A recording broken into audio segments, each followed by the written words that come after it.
Our next speaker is Julius Rhodes. I just met Julius this morning, but I know three things about him. First of all, he came very highly recommended. Secondly, he tells me that the one thing he wants you to know is, by way of introductions, is the importance of his family in his life, his parents and his wife and children. And the third thing I know is that he's the only person I've ever met who has the courage to write on his business card, subject matter expert. I certainly wouldn't do that. So, without further ado, Julius is going to tell us about some of the things that are happening demographically. Thank you, Ernie. Good morning. I didn't hear a round of applause. So that's part of my opening bit. When people clap for you before they've had a chance to hear you speak, it's a sign of hope. They hope you know what you're talking about, and they hope you won't be too long insane. But I am delighted to be here. On behalf of Tom Weimer, who is the president and founder of KnowledgeBank, it is indeed an honor to be here as the 21st Century Transportation Summit convenes in the great state of Wisconsin, in the capital city of Madison. As Ernie mentioned, my name is Julius Rhodes. I am actually the founder and principal of the NPR Group, which is my human resources consulting practice based in Chicago. And I'm also a senior consultant with KnowledgeBank. And a lot of times when people are introduced, they talk about their background, they talk about their academic background, talk about their professional background. And all of you certainly have those things in your favor. And I always say none of those things in and of themselves make you special, make you unique. The only thing I ever really care that people know about me is that my passion in life is my family. My mom and dad have been married for 57 years. You can give them a hand for that. For those of us who are married, and I've been married to my wife for 19 years, so I'm sorry, Jessica, I'm off the market. I've been married to my wife for 19 years. We know it's not always a bed of roses, but it always is something that we can depend on. And so my mom and dad, I stand here as a reflection of all the hard work they put into me. My dad was one of 17 kids with all of a sixth grade education. And if you were to ask me if there were an opportunity for him to speak or for me to speak, I would say to you, you'd be better off having him speak. He just has a better body of experience. He has more things he's gone through in his life that make him more qualified. So when I stand here, I don't stand here as a representation of the things I've done. I stand here as a representation of all the hard work and effort that my mom and dad have put into me, and I'm proud to do so. Before I begin on my presentation, what's the future mission of your organization, and how will your workforce accomplish it? There are a few people I'd like to thank, because obviously you don't get to this event without the hard work of a lot of good people. And first of all, I'd like to thank Clark Martin, who spent some time and was gracious enough, Clark, where you at, to give me an additional 15 minutes of fame, and it's always nice to be in the spotlight. I also want to thank your assistant, Cindy Warner, who did a great job in getting me here. Jason in the back, as all of you probably know, has done a lot of hard work getting stuff together. Ernie, certainly, for the communication we've had back and forth, and Teresa, you for all your hard work as well. Now, on to our session. What's the future mission of your organization, and how will your workforce accomplish it? Those are two questions that need to be asked. Thank you, sir. It's a two-part issue. The first part is, what's your mission? What's your future mission? Not just what are you involved in today, but what is going to take place over the course of succeeding years with regard to the mission of your organization. Because when you think about it, the future is where we're all headed. As John F. Kennedy once said, those who look to the past or the present are sure to miss the future. So we have to be concerned about the future. And then the second piece, the even larger piece I contend, is how will your workforce help you to accomplish that mission? In a lot of situations, what we find is that members of organizations, members of your team, the people who are on the ground floor doing the things that are necessary to promote the activities of your enterprises, are treated as an extension of the operations in which they are involved in. And what we have to understand is that people matter. And we've got to treat those individuals in a way that is consistent with the changing needs that they bring to the workforce. We're going to talk about the difference between some of the values and some of the ideas that different groups of people, based upon their generational the opportunity they were born and what generation they were born, bring to the workforce, bring to your organizations. And it's important that we understand that we have to always treat people as if they mattered, because they do. Teresa, in her opening remarks, talked about the fact that the focus of this summit is on the transportation professional, not just the technical skills. And certainly there are a number of technical skills that are needed. But we've got to look at the people skills. What's behind the technology that will allow us to get to where we want to be? When we talk about a mission, we talk about a mission in this way: as a pre-established and often self-imposed objective or purpose. Pre-established, self-imposed objective or purpose.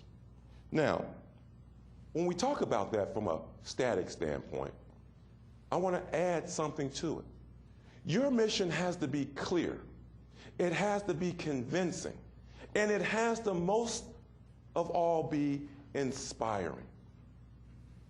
We've talked about the recognition or the knowledge of transportation as an industry, as an opportunity. And let me ask you to ponder this question. How many people in this room sought out to be transportation professionals? Show of hands. A limited number of people actually identified the transportation industry as a viable career.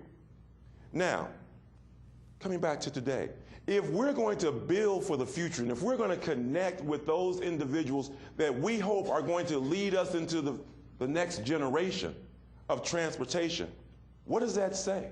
It says we've got to do things a little bit differently. Not just transactional change, but transformational change. We've got to get the people a lot earlier in their development than we have in the past, so that they have a context, that they have a relationship, that they have a knowledge of what our organization and what our industry is all about. Now, I'm sure all of you have a mission statement, have thought about a mission statement, or in a planning process. Does anyone not have a mission statement, by the way? Okay, so everyone's got a mission statement. Here's the U.S. DOT mission statement. Serve the United States by ensuring a fast, safe, efficient, accessible, and convenient transportation system that meets our vital national interests. In addition, it enhances the quality of life of the American people today and in the future. Now ask yourself, is that mission statement clear? And I would say it's pretty clear. It is not confused with a lot of jargon or industry speak relative to the transportation industry. Is it convincing? And does it provide an inspiring message? And when you add these last issues, which I've highlighted, enhances the quality of life, pardon me, of the American people. You realize that we're involved, all of you are involved in a profession that touches everything we do. Whether people know that or not, your positions, your organizations, the things you do add value to every member of our society. In addition, we talk about not just today, but into the future. People need to know, all of you need to know, that you're involved in something bigger than what you're undertaking today. And if we're going to do the things that will allow us to achieve our future mission, as well as attract the types of individuals we need to carry out that mission, we're going to have to be able to show them not just what we do today, not what are the skills they need today, but what's going to happen in the future. And how are they going to help us to get there? This is a good mission. It's a good mission, and it's a good statement. Now, we might be able to predict exactly what the future needs of the American people might be. But if we examine how the makeup of our population will change, and we've begun to make that decision, and we've begun to make that discussion with some of the earlier presenters, then perhaps we can make some educated guesses about what we're going to start to do today in order to impact that future. So let's take a look. When we talk about the future and the future mission, of our organizations and of our nation, here are two things we know about the workforce. First, we will become more ethnically blended. And second, our workforce, our society is becoming older. According to very recent Census Bureau figures, American people of the future will be more ethnically blended and older. And this isn't or shouldn't be a surprise to any of you. If you look around your workplace, you see this happening daily. If you look at the people who are or will be eligible for retirement in the next 3 to 5 years, you are seeing that a lot of the knowledge, a lot of the skills, a lot of the expertise that we currently have has the opportunity to walk out the door. How many of you in this room, in say the next 3 to 5 years, are either going to be eligible for retirement or will be looking to retire? Show of hands. So we've got a number of people in this room. If you take that back to your entities, it only gets larger. The more people you involve, it only gets larger. Our society is comprised of much more diverse groups today than at any other point in our nation's history. We're getting older. And we also have something else. We have the largest age span, age differential present in our workforce today than at any other point in our nation's history. And that means we've got to do things differently. Because how are we going to address those individuals who have grown up with technology versus those individuals who haven't? We've got to be able to make the distinction. Now, let's take a closer look at those issues. The next decade, overall growth of the U.S. population will increase at its lowest rate in the past 3 decades. Compounded with that, in the same period of time, the rate of growth for minority groups will triple that of non-minorities. So what does that mean? What conclusion can we draw from these two statements? Anybody? What conclusion? Overall growth of the population will increase at its lowest rate in the past 3 decades. Minority participation, the minority growth rate, will triple that of non-minorities. What do you think that means? Anybody? What does that mean to you in your organization?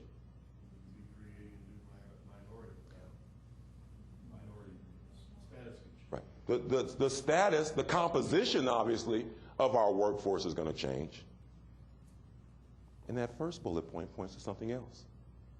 We're slowing down in terms of growth rate. We know at our universities that transportation isn't seen as a sexy occupation. So what's happening to the people who are coming into that field? Are we seeing large numbers of people who are saying, I want to be in the transportation industry? We just aren't. So that means that the competition to get those best and brightest individuals is going to be even tougher. We don't have the numbers going into the school. The birth rate is declining, as someone mentioned earlier. Even if we reach down into those K through 12 programs, it's going to be a number of years before those individuals are actually ready to assume positions for which individuals in the workforce today are going to be leaving today. So we've got some significant challenges. And this isn't new to you. As I read through, and maybe some of you got this information, but I was provided with a document from Jason and from Clark that was a summary of interviews that were conducted with different senior officials that may even be here today. A couple of individuals, Secretary Miller, are you here, Secretary Miller? Secretary Miller and Fraud, Administrator Peterson, CFO Broker, and Assistant Administrative Executive Director Russell, talked about the fact that technical competency is one thing, but it's a limiting thing.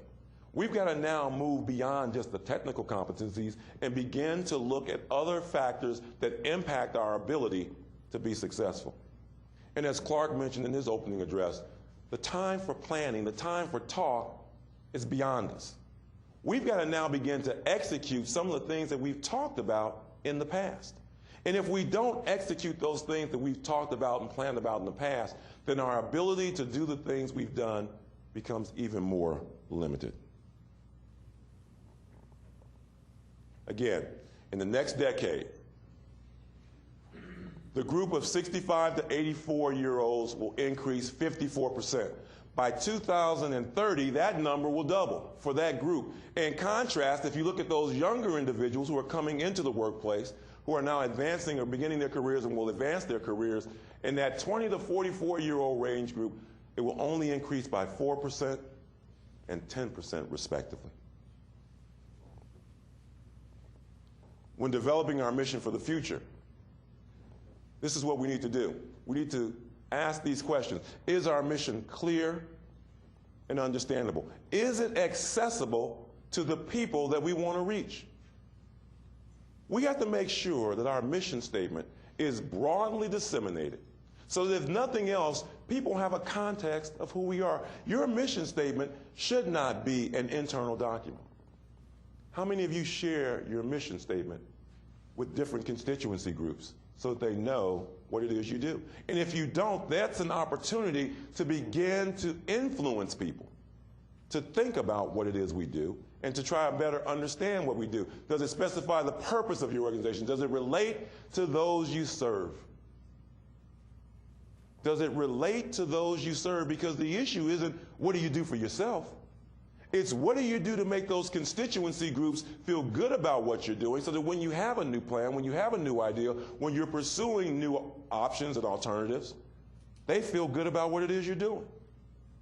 It's not just about us. Does it reflect the values, beliefs, and philosophy of how you operate, and does it inspire you and your employees? We've got to do a better job, and let me ask this question of all of you. How many of you feel that in your opportunities today that your heart's being encouraged? That your heart's being encouraged. One person raised their hand. That's good. So we got a few people.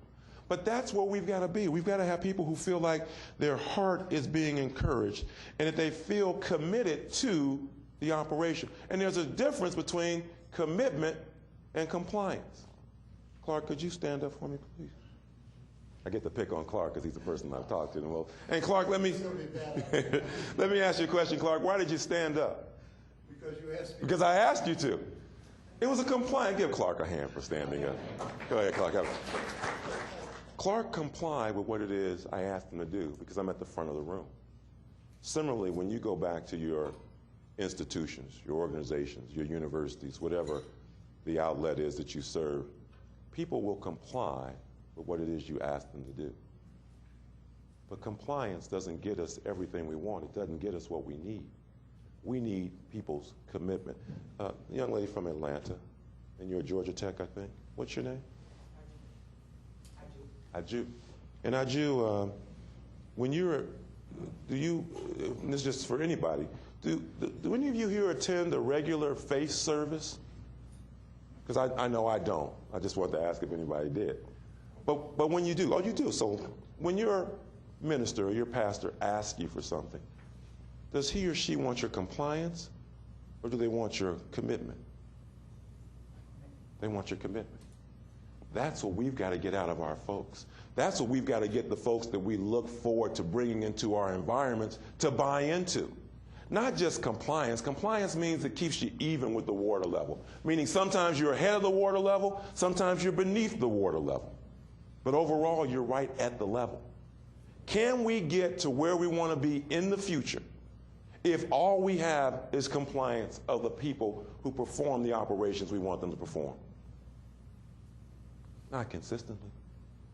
That means we've got to do things a little bit differently. We've got to get their commitment. And we get their commitment by understanding who they are in a broader sense and providing opportunities for them in a broader sense than what people might traditionally associate with our industry, with our occupation. What are we? And what do we want to be? And to Clark's point, if you ask people, what is transportation? They'll say, a bus driver or a truck driver. But all of you know, within our industry, within our occupation, there are a range of things, a range of occupations, a range of opportunities that make us more than what people may believe we are. And in order to convince them on that, we got to get out and we got to sell them. All of you in this room have a sales function to fulfill with regard to your role, to increase the knowledge of this profession, the things we do, both internally and externally. And I have a saying I like to use. If we can't sell it on the inside, we can't sell it on the outside. Meaning if we don't believe we have something to offer, if we don't believe we provide value, how are we going to communicate that to other folks? We've got to get people's commitment, and that commitment starts with our understanding of what do we do to make this better for the people we serve. In the next 10 years, the projected growth rate of employment will outpace the growth of the participating labor force. We've got to begin to convince people that our occupation matters, that our profession matters, because it does. Did anybody get here to this event without the use of transportation? Everyone here came through some mode of transportation, whether you drove, took a plane, took a bus to get to the airport, took a plane to get to here, took a car to get here. You know, there are multimodal opportunities to use transportation, and we got to be able to let people know what those are, how those serve, and how we need them. The future of the American workforce, getting away from labor, overall, it just kind of mirrors what we're seeing in the labor force. Older overall, more racially and ethnically diverse, multi-generational, and non-traditional. In the next 10 years, participation of workers 55 and older will increase 4 times of that in the prime category of 25 to 54. Now, we all know that. But the last bullet point is the one I want to emphasize. Participation of workers 16 to 24 will actually decrease. It'll decrease as a result of the slowing birth rate. And the birth rate is an interesting issue. Among minority groups, particularly Asian and Hispanic, over the next decade, up to the point 2030, those numbers will increase significantly. Hispanic workforce, Asian workforce, birth rate is probably going to double. All the numbers we say, probably going to double. Whereas in the traditional Caucasian workforce, it's going to slow. That birth rate is going to slow. So again, to your point, our whole way of looking at things, our whole culture, the way our organizations are constructed is going to be totally different as we move forward than what we've seen in the past. Could you go into that first dot point a little bit and tell us how that occurs, that the participation at 55 and up increased 4 times that of those of the prime category? Is that people taking more jobs or staying in the workforce longer, or how does it work? So a little bit of both. First of all, we know that in terms of birth rate, the highest level of birth rate took place probably sometime right after World War II. That's when we had the highest number of people from a birth rate perspective taking place. Now, we have to also add to that issue the fact that what's happening from a longevity standpoint. People are living longer. And, you know, we're going to talk about this when we get to this whole baby boomer issue, and people are saying, well, you know, baby boomers are going to be leaving the workplace. I disagree with that. What we're going to see is we're going to see an echo boomer. Individuals who, for their first career, the one where they wanted to make money, you know, they're going to say, you know what, okay, I've done that. I've made enough money, but I'm just not going to go sit in the rocking chair somewhere and just kind of ride it out. I want to do something else. So they're going to rebound back into the workforce. And so that's why that number continues to climb. We're just getting older as a country. So the challenge is how to use those older workers. Exactly. And, you know, because our birth rate is declining, those individuals in the 16 to 24 age range are saying to themselves, hey, you know what, I got the rest of my life to work. I'm going to go off to Europe, spend a couple, 3 years. I'm going to do some of the stuff that I think I might want to do, because once I get involved in that 9 to 5 environment, I'm kind of stuck. So they're taking a longer period of time to actually come into the workforce. And the individuals who are in that 55 and older are saying, you know what, I'm going to live 20 years longer possibly than my grandparents lived. If I retire at 60, 62, 65, and I'm going to live into my 80s, I'm going to need some level of income sustainability, and not just, you know, what they put away. They're going to need a little bit more than that because they're living longer. It's not going to last.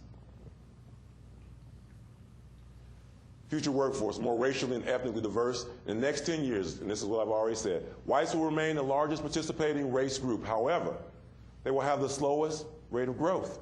Whereas Hispanics and Asian workers, the fastest growing group, will grow 6 times that of whites. Okay.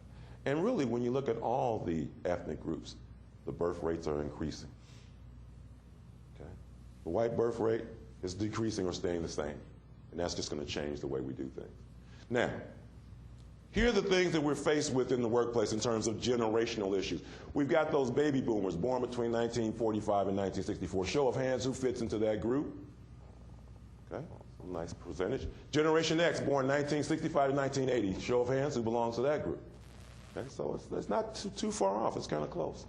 And then Gen Y, born 1980 and after. Anybody in that group? Tyler, the only one. So you can pretty much leave. We don't need you. No, I'm just kidding. And this is interesting because as you look at these groups, there are significant differences in the way they look at work, the values they bring to work, and the expectations they have as a result of their upbringing.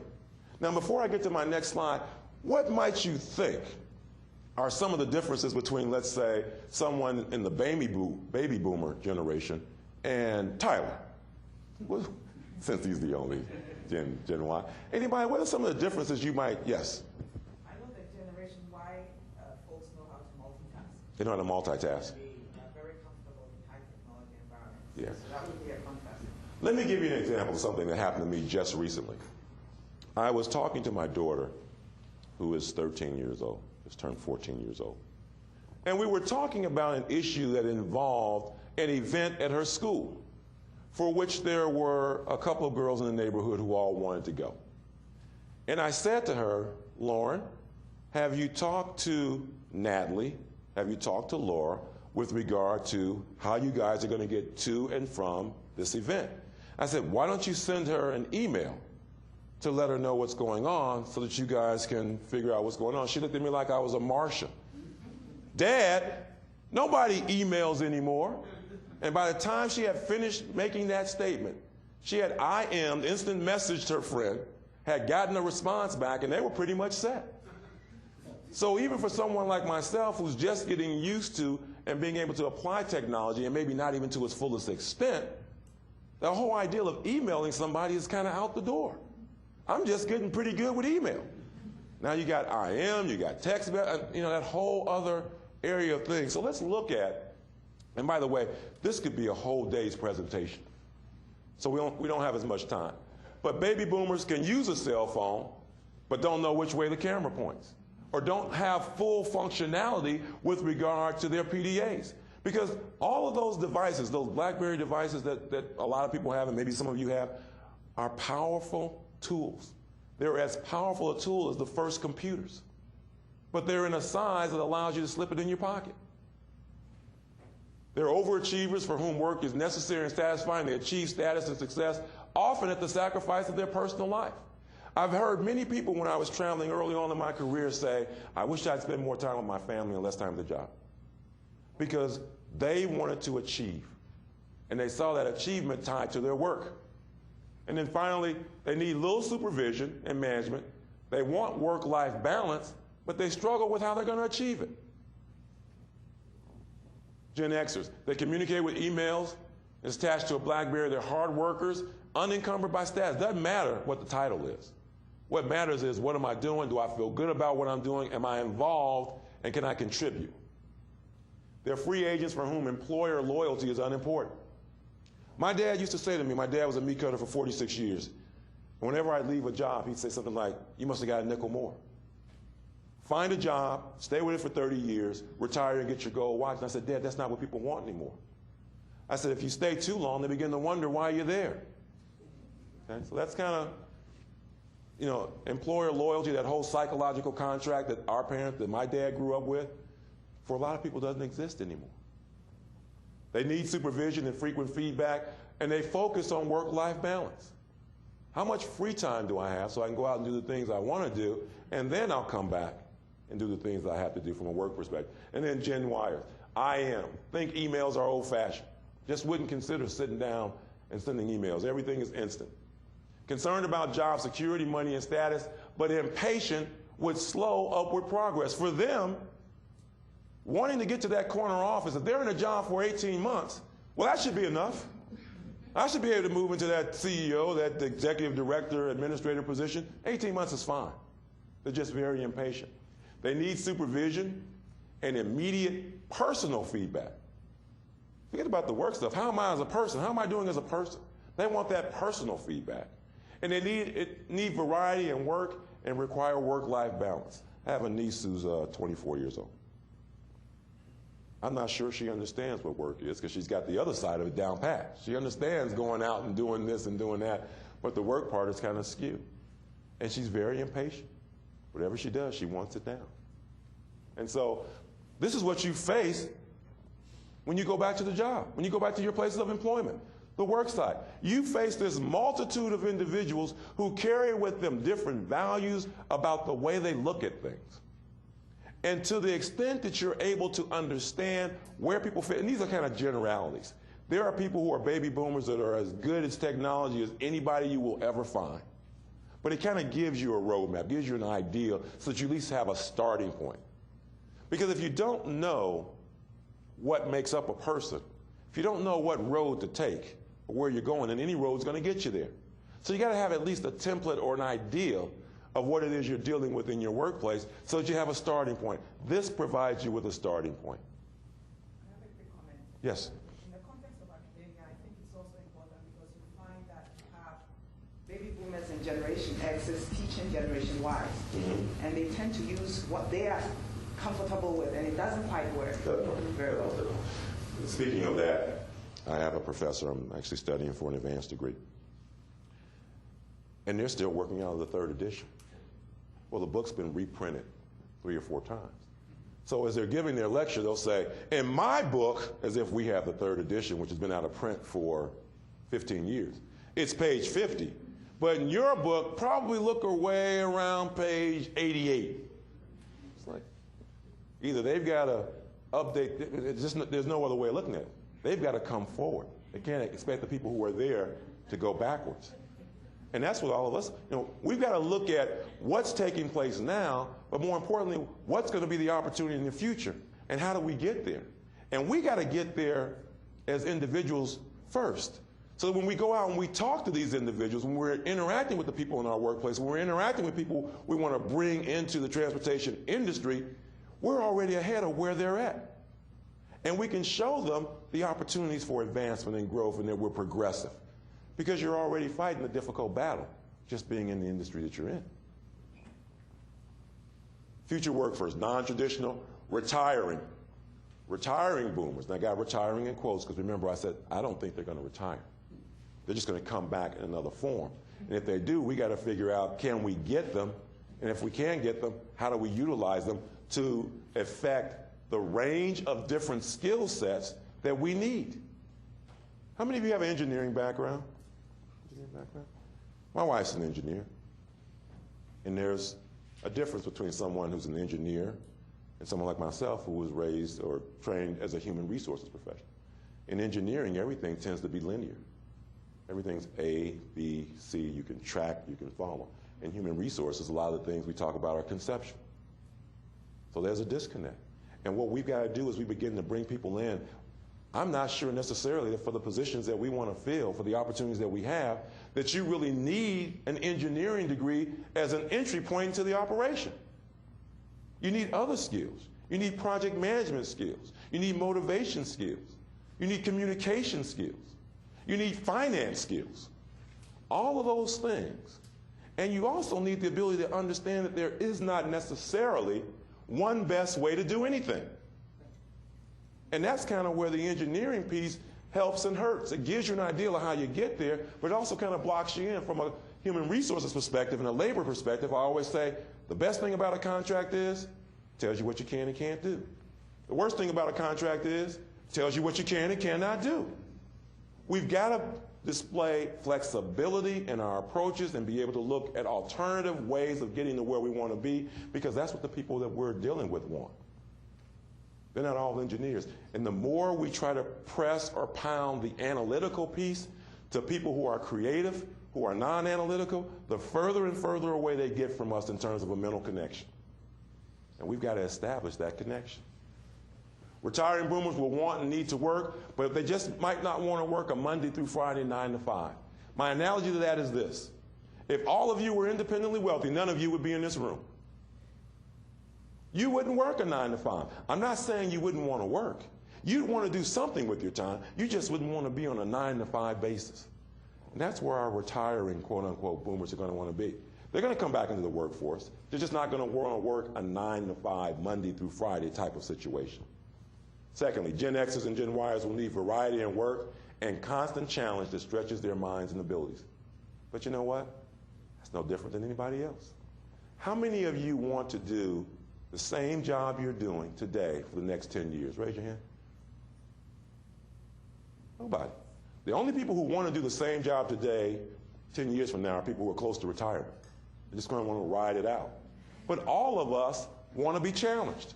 All of us want to know that we're going to be able to continue to grow and develop and expand our knowledge and our opportunities.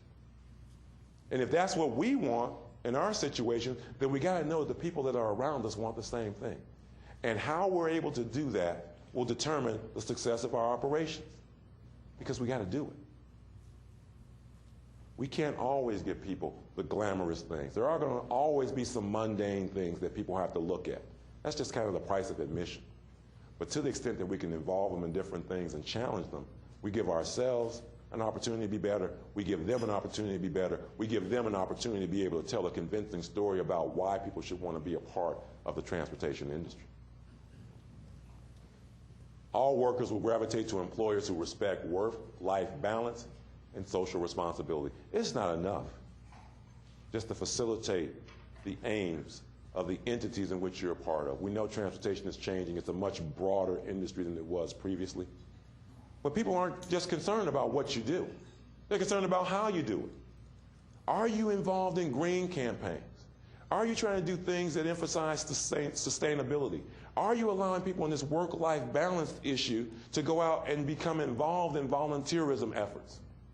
Are you recognizing people as whole people and not just parts of the machine that facilitates the process of your operation? That's what everybody wants to know now. Now, in preparing for the future, here's what we need to be thinking about. First of all, do you understand your organization's strengths and weaknesses? What's your name, ma'am, in the black and white jacket? Angie. Angie, and who are you with and where are you from? University of Missouri Science and Technology, Rollinsford. And if I were to ask you one of your strengths, what might that be? Don't know my strengths. But you have strengths. I do. Yeah, just can't think of them right now because you're on the spot. That's right. Right. Now, what about your weaknesses? Yeah. Same thing. You got some. And see, that's part of our issue. When someone asks you strengths, most of us can kind of rattle off what we do well. But what about what we don't do well? And that's just on an individual level. If I'm representing the University of Missouri Rollins, I got to be able to let people know, yeah, there's some things we do well. But what are the opportunities for improvement? To the extent that you know those things and share those things with people, they have a choice. Either they want to sign on or they don't. And they don't because they don't want to take the challenge. When we talk about developmental opportunities, to me, they're nothing more than challenges. But we got to know what those challenges are. It's not just enough to know what you do well. You got to know what you don't do as well, but what you have an opportunity to improve upon, so that when you go out and you're talking to those current employees or those future employees, you can say, you know what, we really need help in this area. It's an opportunity for us to build our bench strength. Can you help us in that? Or that's the reason why we're talking to you, because we see you as someone who can bring that opportunity, that developmental opportunity forward for us. We got to analyze your demographics. If you don't know the composition of your workforce, you're in trouble. Because one day, if 10 people walk up to you and they say, Terry, I want to fill out my retirement papers. I'm sorry, Tom. I want to fill out my retirement papers. And you don't see that coming, you're in trouble. You got to know where your workforce is split demographically. How many people are ready for retirement in the next 1 to 3 years, 3 to 5 years, 5 years and out? How many people are potentially ready for, this gets beyond demographics to career issues, how many people have been in their position for 5 years and might be ready for a challenge? How many people have been in their position for 10 years and now we got to figure out, we can't move them up, but we got to continue to motivate them. When we talk about this whole issue, preparing for the future, knowing strengths and weaknesses, we got to understand where people are at in their life cycle with regard to their involvement with your organization. What's their ability level?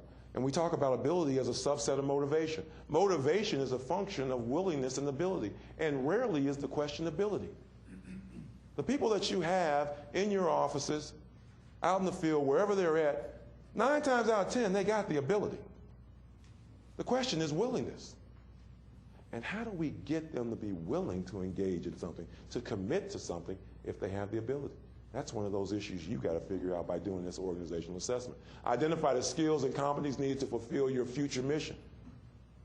The things that you're doing today, some of them will fit tomorrow, but other ones won't. And how do you go about identifying the ones that won't, pulling them out, and starting to insert new things that will have a longer life in the organization? Give you a simple example. Are there some people here in human resources? Anybody? Are you, and who are you with, ma'am? Missouri DOT. So DOT, who are you with? An engineering firm. CH Signal. When was the last time you looked at your job descriptions? Last year. Last year. And that's what we do in human resources. We look at our job descriptions. We want to make sure they're current, up to date. But we got people who are interviewing people who are doing jobs that they're working off an ideal that's 20 years old. They're not seeing the new job description. So now they're going out and they're trying to recruit, they're trying to entice people into the opportunities that we have, and they're talking to them off of information that's 20 years old. Okay? People who are involved in those occupations and those situations where they're going out to career fairs, where they're trying to do things to entice people to come on board, need to be retrained. Need to understand not just what the mission was 20 years ago when they came on board. What's the mission today? Where are we at today? But more importantly, where are we going to be at tomorrow? And I always say, if you want those things to happen well, you just can't rely on human resources. Because where do we go when we want information? We go to you. We go to that line manager and say, here's what the job description says. What are you seeing? So all of you have a role to play in that sales opportunity for the transportation industry. Conduct a current state critical occupation, skills, and leadership assessment. There is a leadership void. There's a leadership void. And I always say, leadership is nothing more than the desire to take action when action is required. And every member of your team needs to understand that at some point in time, they will be asked to be a leader. It doesn't depend on your title. It doesn't depend on your tenure. It only depends on your desire to take action when action is required. And then we've got to map and fill those gaps and plan for succession. You guys doing succession planning? It's critical. You need to know, even within your own individual levels within your operations, what's going to happen if all of a sudden someone walks up to you, John, they say, I'm gone. I got a new opportunity.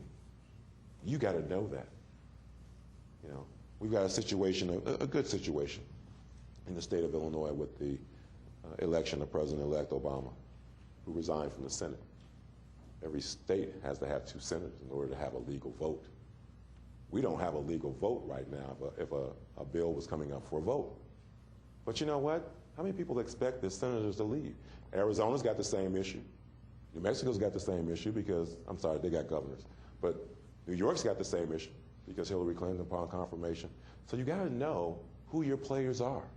And you can't wait until that person walks in your office and says, I'm out, before you start to think, who do I have on the bench that I can put in? All of your people on the team should be ready to move, or should be getting them ready to move into other positions, just as a way of doing things. Examine your culture. You know, we talk about the operations, we talk about the environment, but the culture is so important. A good culture won't necessarily make a person stay, but a bad culture will always drive them away.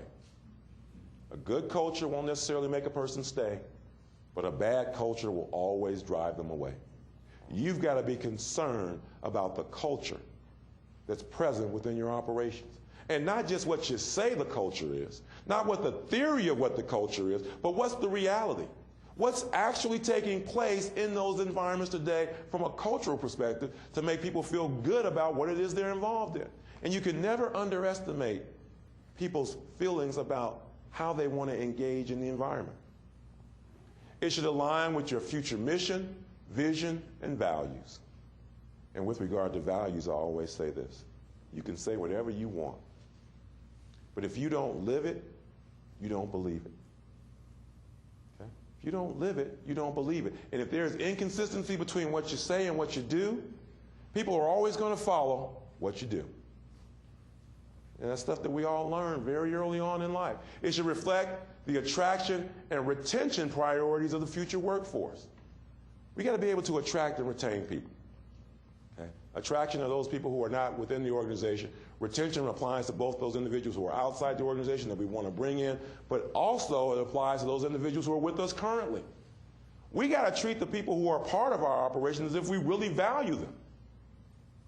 You know, if you go out and you bring someone in, and you bring them in at a salary that puts them way ahead of someone else, you know, and people know what other people make, right? We all agree upon that. Doesn't matter what you say, what you do. By the time you make the offer, everybody in the office knows what it is. We got to value people. Remember, many things may attract talent to your organization, but it's their connection to your culture that keeps them there. Money's never been the number one thing, although we all have to have a certain level of money. It's always fourth or fifth on the list. The ability to contribute, the ability to know that you're doing something or being involved in something bigger than yourself, job satisfaction, is the work challenging? All those things are much more important than the money piece.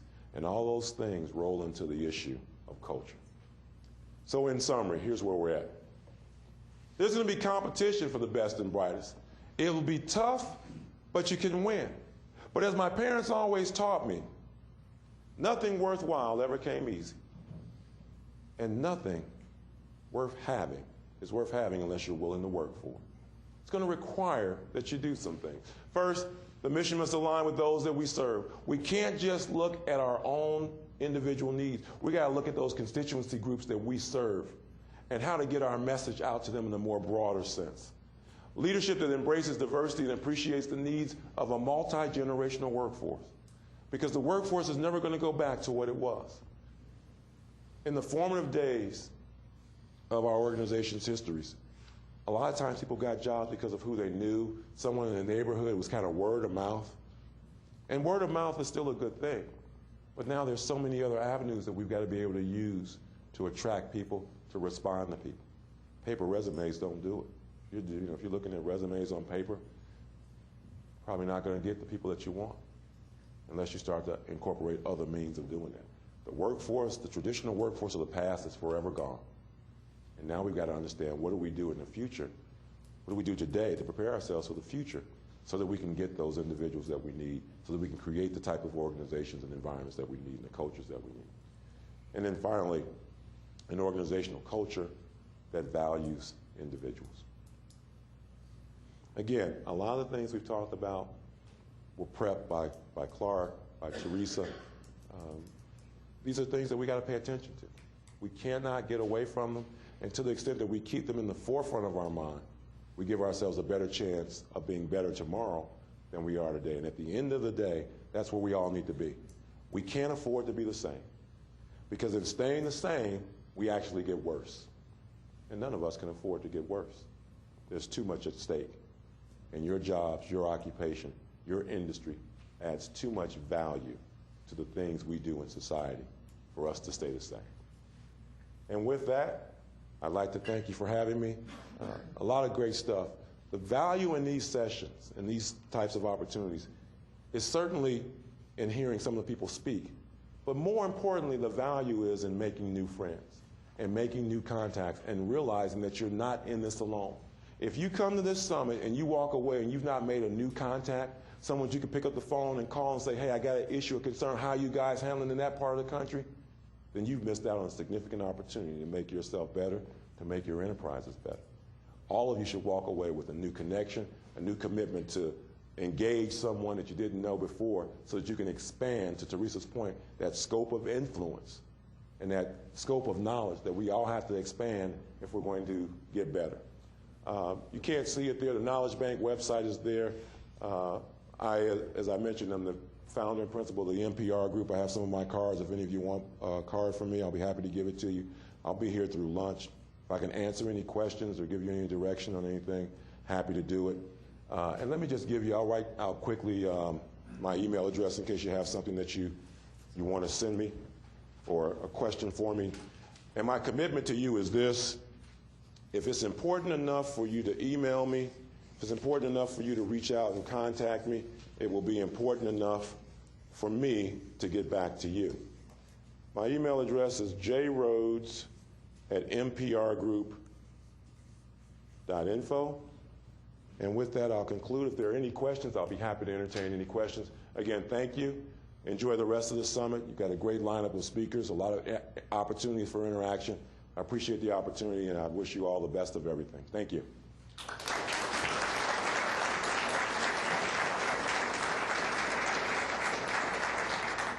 We do have a few minutes for questions, and Julius has certainly given us a fair number of things to think about. Any questions or comments? Yes, ma'am. Thank